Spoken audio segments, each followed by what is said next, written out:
relations between Malawi and Britain date back over a century when Malawi was Nyasaland. Today, independent Malawi is 60 years old, and Britain remains one of her most trusted friends. But what have been the mutual gains in this relationship between a former master and a colonized nation? We ask this and more questions in this chat with British High Commissioner Fiona Ritchie. Welcome, High Commissioner. Thank you very much. It's a pleasure to be here. Maybe we start with the latest in our relations. At the moment, Britain is going through a very unprecedented time. I'm talking about the protests and the riots that are on the streets in Britain. Do you share the view that this could be an indicator of a deep-rooted problem, that there's anger that is built under the carpet and coming out? Thank you for the question. It is a difficult thing to watch, especially when you're overseas like I am, looking at really difficult scenes in the UK. The first thing I would say is what we're seeing, it's not a protest, it's a riot. And Prime Minister Keir Starmer has described it as thuggery. And I think you'll have seen that the British government has taken very firm action against the actions of a small number of people. I know from the news it looks as if it is widespread, but actually it's a small number of people in a small number of areas who have resorted to violence. And the UK is a very tolerant nation. There is no possibility that we will ever tolerate attacks against mosques, against the Muslim community. And the government has been very clear that those who have been involved in this will feel the firm hand of the law, and that we've already opened up extra courts and extra prison places if necessary, so that we can show justice to those small number of people who are on the streets inciting violence. But does it speak of something that was under the carpet and coming out? I mean, we've never seen this kind of thing in Britain before. I think there have been previous violent protests and riots in the UK. They usually come relatively quickly, and that's a combination of communities standing up for themselves and also of firm policing and the government being really clear that these kind of actions will not be tolerated. This is not the United Kingdom as we know it. But I would also like to say that there have been some really great news stories out there of communities working together to rebuild. I've seen mosques being rebuilt, people's walls being rebuilt, and people of all different colours, ethnicities and religions really coming together to stand up for what community means for them. Mm-hmm. And how is the British government working at cleaning that attitude towards other races? Actually, the British people have been incredibly welcoming to successive waves of immigration in recent years. We've seen a large number of people arriving from Hong Kong. We've seen a lot of people fleeing Afghanistan, and also most recently refugees from the war in Ukraine. So I think at a community level, it's very clear that people are welcoming. I think one of the things that really needs to be tackled as a result of this sort of violence that we've seen in the UK is the spread of misinformation and disinformation online. I think we've seen that part of the reason for these violent outbursts has been misinformation. I don't know whether it was spread on purpose or not, that the perpetrator, it was a murder of 3 small girls at an event, and this person was wrongly reported to be a Muslim immigrant. That is incorrect, and that information has inflamed tensions, so I know the government is planning to take some strong action to reduce the amount of disinformation online. Mm-hmm. I know there's plenty of Malawians in Britain. Would you assure us of their safety at this moment? As I mentioned, the British government is taking strong steps to ensure security and safety across the UK. They are making it very clear that those who are involved in this violence will be held to account. But it is, of course, for the Malawian government to assure its citizens overseas, and it's for them to advise their people on how to stay safe. Mm-hmm. Well, like I said, that was just about the start of this conversation. But as you are aware, Malawi is set to hold general elections in 2025. And the Malawi Electoral Commission has already launched that process. What do you think should be the focus at this point in the run-up to polling? What are the issues you see that you think are critical and probably must be tackled way before we get there? For me, one of the things I enjoy the most about Malawi, and there are many things that I enjoy about Malawi, but is the fact that its citizens really care about the country and about themselves and about their communities. And I know that there will be many, many Malawians who are determined to exercise their democratic right. And because of that, it's really important that these elections run smoothly. So I would say there are probably three things that should be priorities, and I know that they are priorities for the Malawi Electoral Commission and for those of us as development partners who are supporting the MEC to run the elections. I think the first one is managing tensions. We do expect that this election will be contested. As I said before, everyone is political in Malawi, everyone cares, and that can lead to heightened tensions. There's a job there for the government, there's a job for the security services, and I think there's also a job to make sure that there's a good dispute resolution mechanism in place, because the election may be contested, we don't know, but I think one of the cornerstones of a really strong functioning democracy is the ability to manage disputes peacefully. Right. Another thing would be registration, and that's been in the news a lot. We really welcome the fact that the MEC has announced that if you have a slip that proves you have registered for national ID, that will be good enough for voter registration. I think that's a really good step. We also have been very much behind the national ID process as the UK from the start. We were one of the biggest investors in the project. And Malawi is going to be one of the first African countries to achieve SDG 16, which is about a legal national ID for all. So we're very strongly behind using this mechanism. It's very, very important that MEC and the NRB manage to carry out the rollout in time, because it is the first step in making sure that all citizens are able to vote. Do you think we have all these things in place now? I have confidence that with enough effort that it can be done. Mm-hmm. And just the final thing I would say, and it really links back to what I said before, it is actually misinformation and disinformation. We've just talked about what it has done in the UK. Malawi is of course no exception. And I think the media has a really key role to play in that, making sure that what is reported is factual, encouraging people to exercise their democratic rights and to vote as they're entitled to do, but also make sure that anything out there that is incorrect, either deliberately or accidentally, can be corrected so that people are using facts to make their decisions. Talk about expectation that the media are going to do what they're supposed to do. Do you think the media have the environment in Malawi to be able to do that at the moment? Actually, I think media freedom in Malawi is much better than it is in other countries that I've worked in. There's some pretty good legislation in place, and I think you can see headlines in the newspapers in Malawi that you wouldn't see in a lot of other places. I know that you're a journalist yourself, you know that there's an issue about lack of resources, and certainly legislation is not always followed in the way or implemented in the way that it could be. But I think there's a big piece of the election support, which we are also involved in through supporting MEC, which is around civic education and voter education. And there's a media component to that too, which should hopefully help with capacity.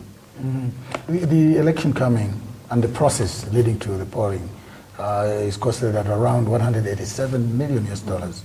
Some people think this is too expensive an election for a country like Malawi. Would you agree? It is for the Malawian government to set and manage its own budget. Do you find it to be justified?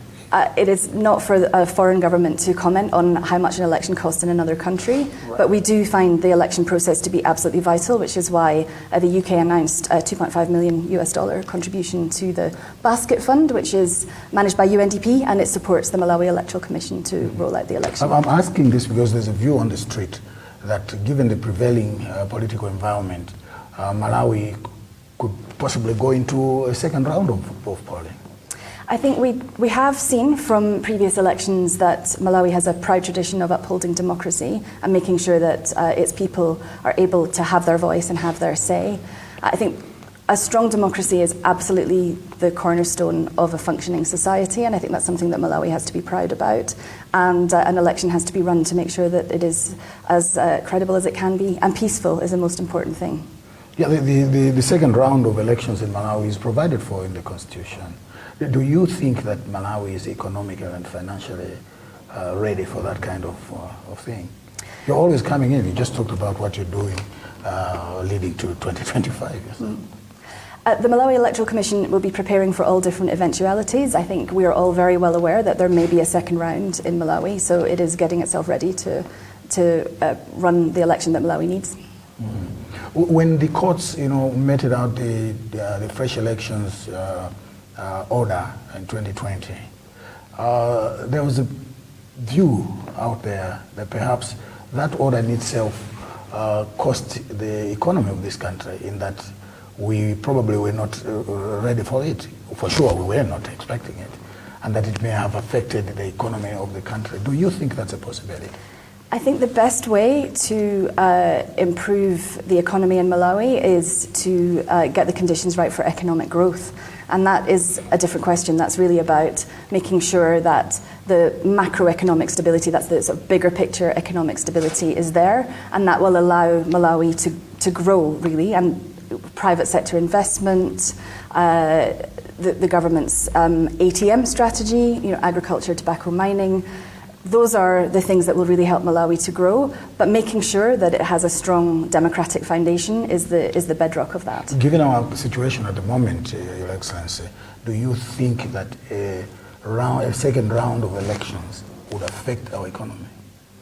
I think that's not for me to say. I think the most important thing is that Malawi gets the election that it needs, and if there needs to be a second round, I'm asking this because when the need arises, we also come to you and ask for support. And that is why we in fact support the Malawi Electoral Commission through the Basket Fund. This election? We've provided $2.5 million to the Basket Fund. 2.5.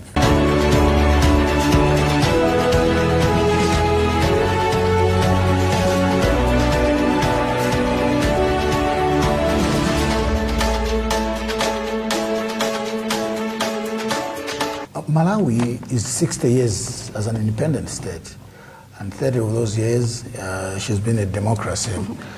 Sitting where you are, High Commissioner, how has Malawi reaped the fruits, if any, of outstanding relations with Britain? Firstly, I would just like to say happy birthday to Malawi. Happy Independence Day. It's quite a thing, 60 years of independence and 30 years of multi-party democracy. And I'm really proud that the UK has been standing beside Malawi as a partner all that time.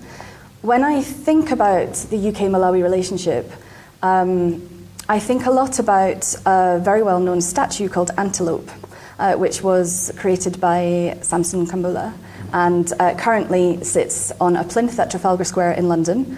If anyone wants to see it, they need to hurry because I think it is being swapped over at the end of this month. But I've looked at it a few times myself, and I find it extraordinary that we are at a place in our relationship as two countries where it is possible for a statue celebrating John Chilembwe to be in London and for people to accept that we have a complicated past, but that we have used that history and are driving forwards with our partnership. And it's not these days a relationship that I see as a donor-recipient relationship. It is a genuine partnership, a genuine friendship. And what we talk about between our two countries is a range of issues. And yes, some of them are developmental. One of the things I talk to various senior Malawians about all the time is the economy. I've mentioned it already today. But getting Malawi to a place where its economy can grow is something that Malawi accepts it needs friendship and support on, and we're happy to do that. We also have long been active in health and education sectors, but we're also supporting Malawi in terms of resilience to climate change and natural resources management. And private sector is a big part of it as well. Many of British businesses are some of the biggest businesses in Malawi. We have a strong defence partnership. And we also have those really strong people-to-people links. As a proud Scottish person, it brings me lots of joy that there is such strong links between Scotland and Malawi in particular. And I think that friendship, sort of shared historical institutions, and a real understanding of what kind of people we are is, for me, what characterises our friendship in 2024. Right. We'll talk about the difficult times we had in the past Sure. at a later stage. But for now, let's look at the statistics in Malawi. Statistics on Malawi. Talk about maternal mortality. Talk about malaria. Talk about the per capita food security and all that. When you look at Malawi as a country that you've been a friend with for over a century, what's going on in your mind? Look, I think it's very easy sometimes to talk about Malawi's challenges, and let's not shy away from those. But first, let's celebrate some of those statistics you mentioned. Right. Life expectancy in Malawi at independence was 37, and it's 65 now, which is a huge, huge improvement. And I think it's hard to really overstate what that means. We've also seen huge gains in neonatal and maternal health, and we've seen huge strides in primary school attendance. That's all very positive. But it's true that Malawi also faces a number of challenges. Some of them are internal, corruption, capacity. Some of them are external, around climate change. I think I've been in Malawi for 3.5 years, and there have been so many different weather events, from Storm Anna to Cyclone Freddy, and the impacts we're now seeing from El Nino, which mean, yes, another statistic, 5.7 million people are predicted to not have enough to eat this year. And that is sobering. And I think there's a lot that the government of Malawi can and is doing on this, but this is where the UK, as a long friend and partner, also comes in. Some of it is around the wider economic support that I talked about already, and some of it is around immediate assistance to help those in need. Do you notice that some of the statistics you're giving out are much, much worse than the statistics in the Democratic Republic of Congo, a nation at war? I don't have statistics from the DRC at hand, right. But I do think Malawi is really struggling to improve life for its people. And earlier this year I announced £3 million contribution to the President's El Nino appeal, because we saw that it was really important to do that early before the prices of maize increased in the region. It's necessary to buy food to support Malawians. Mm-hmm. There are some huge challenges in Malawi, and we shouldn't be shy of talking about them. Right. Well, one of the exports from Britain is education. How much of that has the Malawi society benefited? I think alongside health, education is one of the areas where Malawi is actually in a better place than countries with similar levels of poverty. In education, we are actually really proud of our flagship program, which is to revise, along with the government of Malawi. This is something that we're doing in partnership. It's not something we're doing to Malawi, but we've revised the maths curriculum for standards 1 to 4 and made the teaching much more interactive based on most up-to-date methods of learning. And we've had a lot of exchanges between schools in the UK and schools in Malawi to make sure that we're designing a curriculum that works for teachers. And I'm really hoping that what that will do is improve numeracy for children in late primary school once they've gone through standards 1 to 4. And also, very frankly, to encourage girls to stay in school, because that's one of the biggest challenges that Malawi is facing. The number of girls who drop out of school and don't go on to become part of the workforce. Mm-hmm. The president of Malawi, President Chakwera, is focusing on the ATM, as you mentioned this, as the first enablers to socio-economic transformation in Malawi. Do you see that in motion already? Absolutely. I think we've seen, in terms of tourism, we've seen the removal of visa fees for a number of, I think 79 countries no longer have to apply for a visa to come to Malawi. We've seen... Are you seeing changes in your office in terms of traffic of people coming into Malawi? I think, it's hard to differentiate between the world opening up post-COVID and a measure like this. I think it will take some time before we can really see what it looks like, but definitely people are on the move. And the cost of living is increasing in a number of different countries across the world, and taking away that fee for a visa is one less barrier for someone choosing Malawi over another country. So I do think that's a really important measure. But there are others. The other thing that I'm absolutely delighted about is the recent signing of 2 mining development agreements.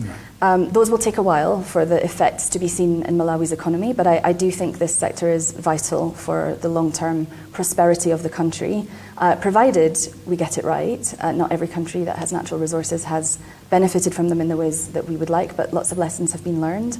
And I think that getting those 2 companies going now is a really good move, and hopefully lots of others will follow through. And they will, it's not just what those companies will do for themselves, but they will pay tax, they will employ people, they will improve infrastructure around the areas where they're operating. So the wider benefit will be there too. Malawians don't seem to think that they benefit a lot from mining, given the experiences they've had with the mining companies in the past. Is there something you think we're not doing right that translates to the larger community benefiting from the mineral resources that we have? I think there are lots of, so I'm not a mining expert, is the first thing that I would say, but I think there are lots of examples in other countries where the benefits of mining have definitely not been seen by the population. And I know that Malawi's had some negative experiences in the past as well. I think part of it is about understanding what natural resources you have understanding their value for Malawi and negotiating a good deal with those companies that want to operate here. And I think it does need to be a mix of foreign companies as well as Malawian companies. The sector is not well developed here, and I think recognising that and understanding that opening up to foreign mining companies, making sure that they are reliable and making sure that their plans involve the local community as much as possible, I think that will really help. Mm-hmm. Let's talk about public finance management. This is an area the development partners have spoken a lot about, including Britain itself. What's your view of the war against corruption in Malawi at the moment? I think it is one that is ongoing and will be ongoing for some time. Ongoing means, I mean, from a diplomat, ongoing means? Well, corruption is not going in the right direction in Malawi. I think we've seen a recent report that suggested that double the annual health budget, which I think is around $600 million US, is leaving the country through illicit financial flows. And a recent Afrobarometer survey showed that 66% of Malawians think that corruption is getting worse. You know, it's a very complicated thing, corruption, and it happens at all levels of society in Malawi, whether it's being asked to pay for a service that ought to be free, or whether we're talking about very powerful individuals who are stealing money. It affects everyone at all levels. You should be interested in this. I mean, British money is spent here, British taxpayer money is spent here. How do you monitor your money being spent in Malawi? That's right, and I think absolutely I am accountable for the expenditure of British taxpayers' money, and public finances are also under a lot of strain in the UK.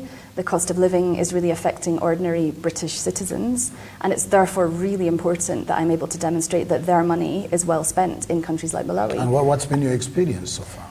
I passionately believe that it is being well spent. I think what we want to see is a prosperous Malawi, and we want our partnership to grow and develop over the coming years. And you know, Malawi is a market of the future for the UK. Like, it could be bigger, and we're looking for longer term trading partners. It's in everyone's interest that no countries are left behind. We are strongly committed to achieving the Sustainable Development Goals, and we will not do that without countries like Malawi.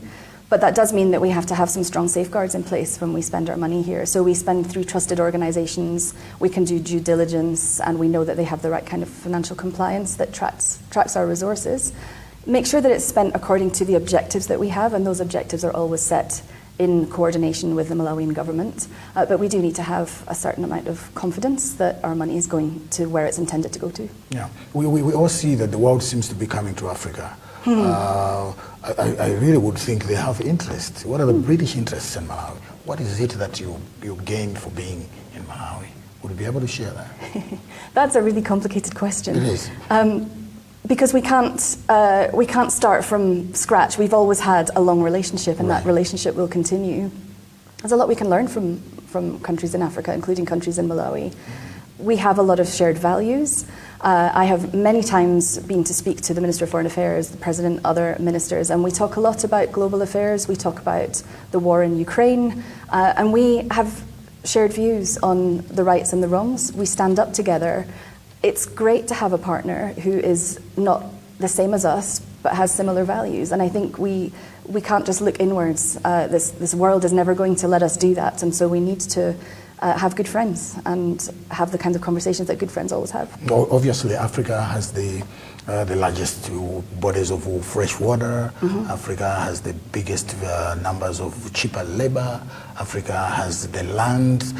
Are the British not interested in these things in terms of food production? And the West is buying from Africa now. Are you not interested? Fantastic. I would love for Malawi to be exporting more and more of its products, and for the UK to be a bigger market. This comes right back to my point about the economy. And until Malawi is a better place for doing business, it is not necessarily as competitive an exporter as it ought to be. And I think we are seeing some niche products in the UK market. I've seen tea from Setemwa Tea Estate, and I've seen coffee from Sable Farms, and that is brilliant. And I love to see that, but what I would like to see is larger scale. And I think that's got to be about improved production and adding value here in Malawi. So there's a complex story to tell there. I'm pretty optimistic. There are lots of opportunities in Malawi, but we're not quite there yet. The Malawi 2063 is talking about mega farms, production at high level, and I thought that this is where your interest would be in terms of high volume production and then export. We've seen macadamia nuts and other things. So we are in fact we have a trade program which we're calling the 3 M's because we're investing in macadamia, mangoes and mining. And our purpose for this program is to look at high value exports and to look at where the supply chain or the whole value chain, for example, where there are gaps and where we could help improve those sectors.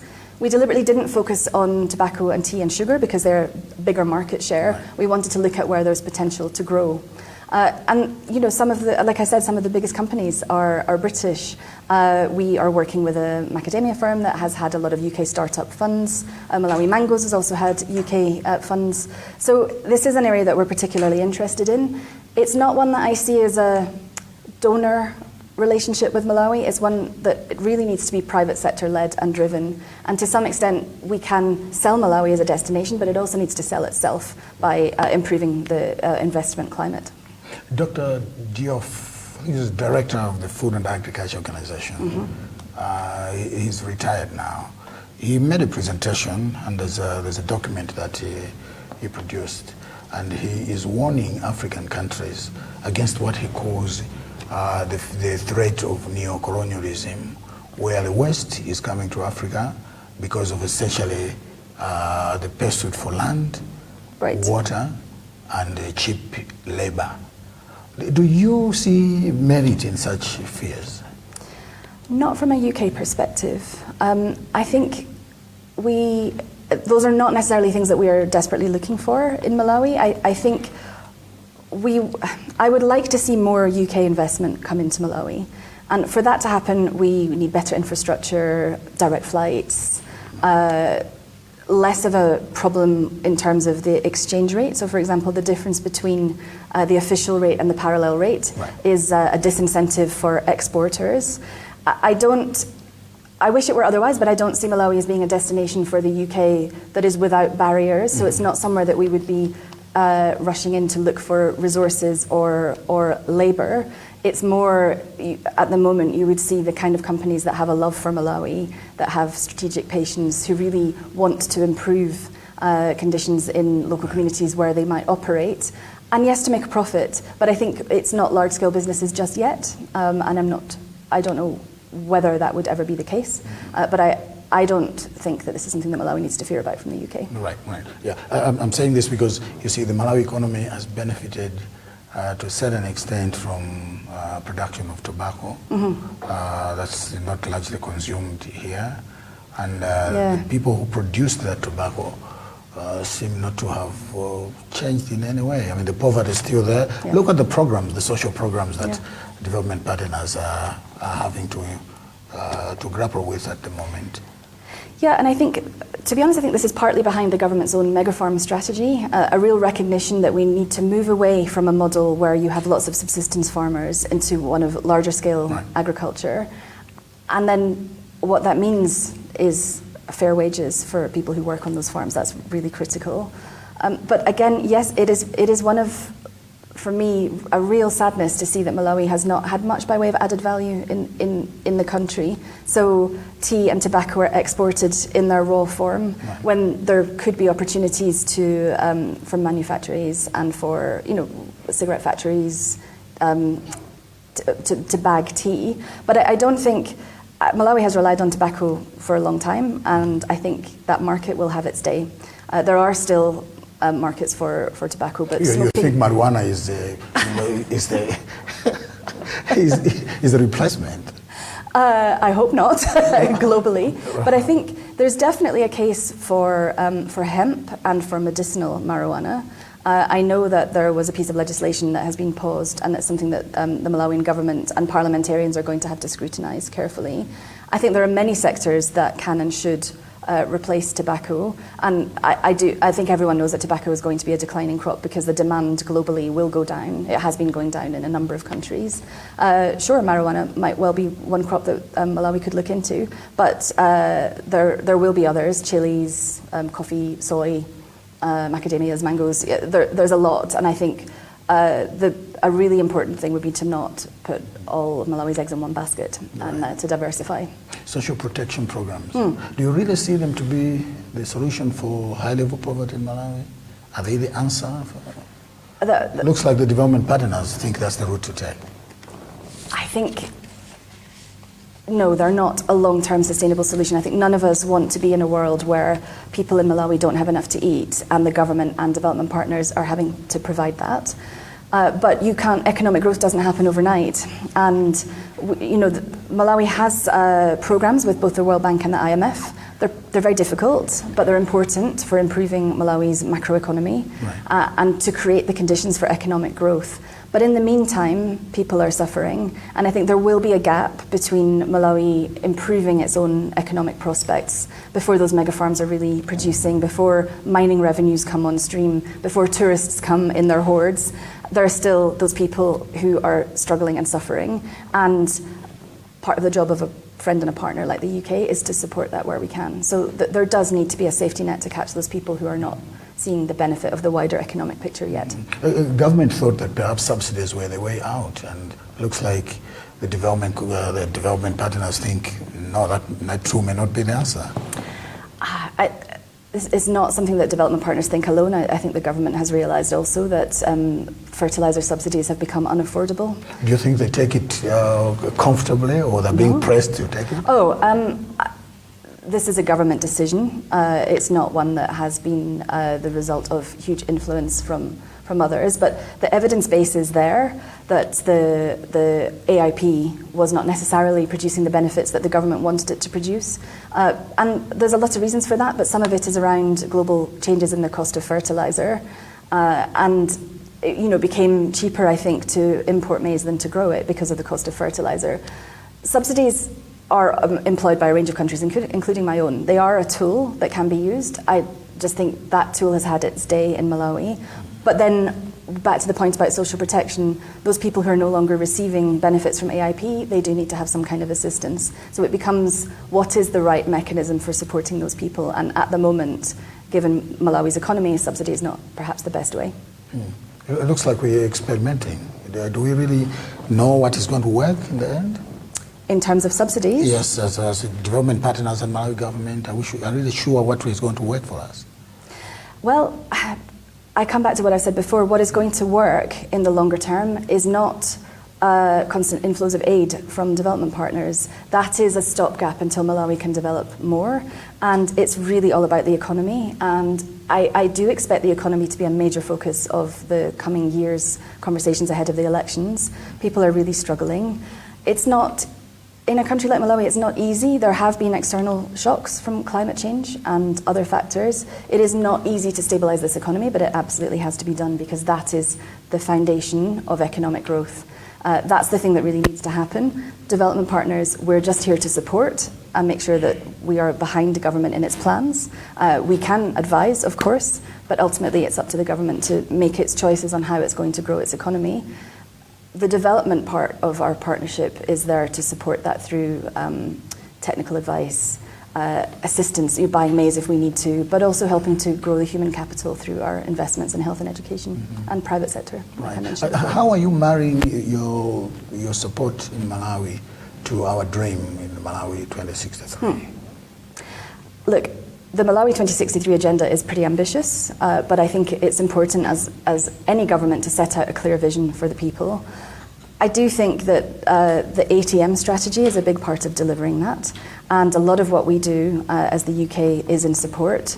I talked already about mining companies. UK listed mining companies are interested in Malawi. They have a lot of critical minerals here, rare earths. Those are things that we as the UK don't necessarily want directly for ourselves, but our critical mineral strategy globally is about supply, securing the supply. So Malawi has an important role to play there. I think tourism, we talked about that. Malawi could be a great tourist destination for the UK. We've got the relationship to build on, and it's a very safe country, and not a lot of other countries in Africa are as safe as Malawi, and I think that's a huge selling point, and I think will encourage people to come here. And then I think we've talked about economic growth. We're not talking to the government of Malawi about becoming a hub of financial services overnight. We know that this is an agriculturally driven economy, so then it has to be about improving the commercial production. So those are the sort of growth-related elements. And then, as I said before, our work on health and education is all about trying to ensure that there's a healthy, well-educated population to have those jobs that we hope the economic transformation will bring about. Right. Malawi, then called Nyasaland, and the two Rhodesias, Zambia and Zimbabwe, were under the British protectorate until they each got independent. In Malawi, the UK has been accused of atrocities during the struggle for self-rule around 1959, and there are calls for compensation. First, I want to know if Britain takes responsibility for the issues that are being raised in Malawi that happened in 1959. So I've talked already about the UK-Malawi partnership. I think we cannot My question avoid is our past. whether you take responsibility of what happened in 1959 as a government, as a British government. We have not had any conversations with the Malawian government about that. The Malawi government has never raised this to you, you say that? Not with me directly, no. With the British government? Not Is there to my anything knowledge. in your office about the 1959 issue? These are conversations that I would be having with the Malawian government, and I have not. Okay.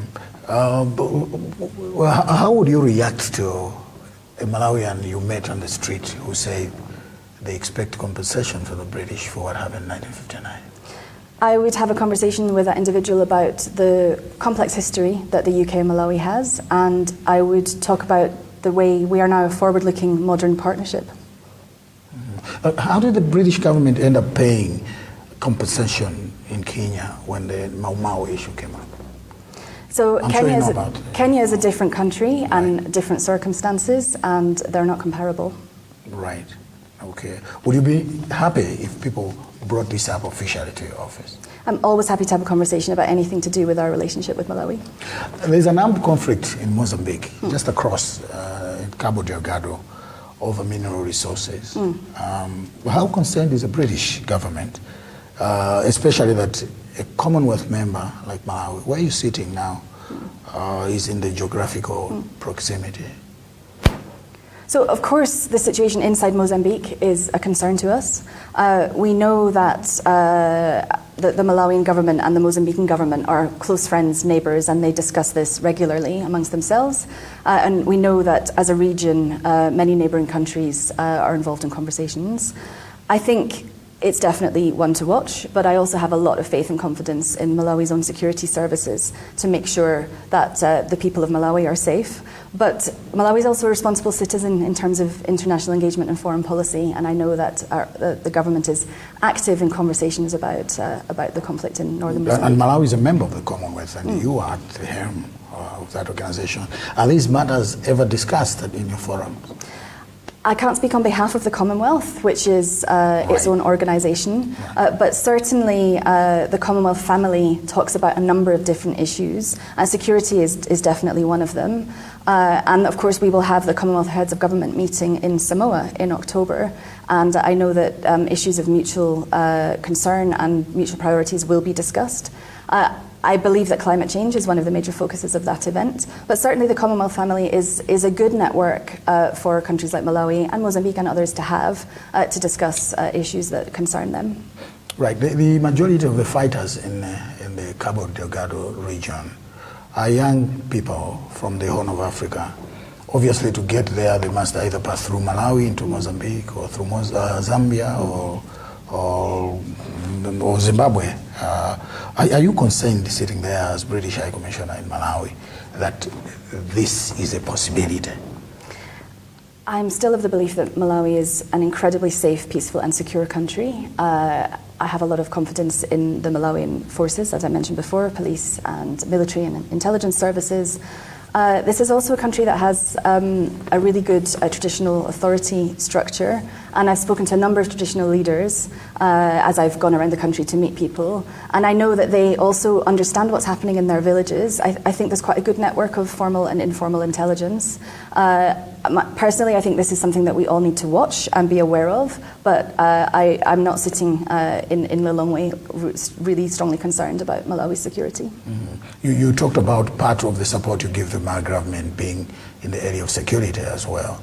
How exactly are you cooperating with Malawi? So our defence engagement partnership is largely around UK training, adding some training to Malawians peacekeeping troops who are in eastern DRC under the MONUSCO mandate. The rest of our, we also have some police training, actually. We, particularly with Police Scotland, training on gender and sexual gender-based violence, the way to handle policing in that sector. So we have a range of different programs of support, but we also have a good relationship, myself, with the IGP, Commander MDF, and the relevant ministers. So we talk a lot. Right. Well, what do you like most about Malawi in the period that you've been here? You've been around quite some time. I have. I've been in Malawi for 3.5 years, and it feels like my home now. Right. There's a lot of things I like about Malawi. It's very difficult to choose just one, so you will have to forgive me. It's the variety of different geography, I think, all of it incredibly beautiful. For a small country, you have the lake, you have mountains, you have grasslands, and I think the difference between, say, Nika and Mulanje, you wouldn't know it was the same country. So I think anyone who's thinking of doing a regional tour in Southern Africa, you don't need to just come to Malawi. You have everything that you want here. And I think the other thing I would say is the people. I have yet to meet a Malawian that I didn't find to be friendly, interested, to have something to say, and to somehow value the relationship between the UK and Malawi. It's an incredibly resilient nation of people who've been through a lot and are continuing to go through a lot, but who have managed nonetheless to remain peaceful and friendly and calm. And I think that's truly extraordinary, and I really hope that people of Malawi appreciate what they have in that regard. And I think I would be right if I say that the most disappointing thing you've seen around is when England lost in the Euro 2020. This is where I have to be really honest. I'm Scottish. You're Scottish? So of course I was devastated that England lost in the Euro 2020. But yeah, I think it was a sad time for the UK, but actually I think the England team should be really proud of where it got to. Mm-hmm. You follow sports a lot? Not really, no. I'm a tennis fan more than anything else. So actually, one of my favourite sports people, Andy Murray, who's a Scottish tennis player and Wimbledon champion, he retired at the Olympics. I may have shed a tear at that moment. High Commissioner, thank you so much for giving us this platform. Thank you. Thank you. That was Fiona Ritchie, British High Commissioner to Malawi, responding to issues pertaining to relations between Malawi and Britain. Thank you so much for being there. Goodbye.